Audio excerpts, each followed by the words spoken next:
ating tikman ang aking nilutong gulay na ginataan, kalabasa at gulay na batong sa Bisaya.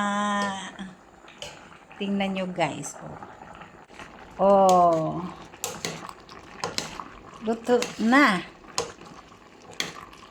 Kakainan na.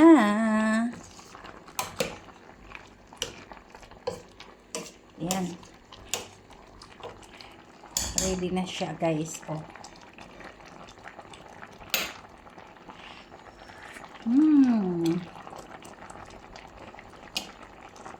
Ang sarap guys.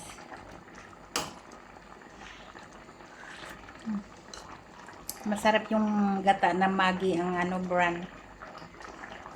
Powder siya.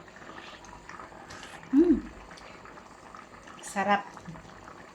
Kasi wala namang mabibiling gata dito na sariwa.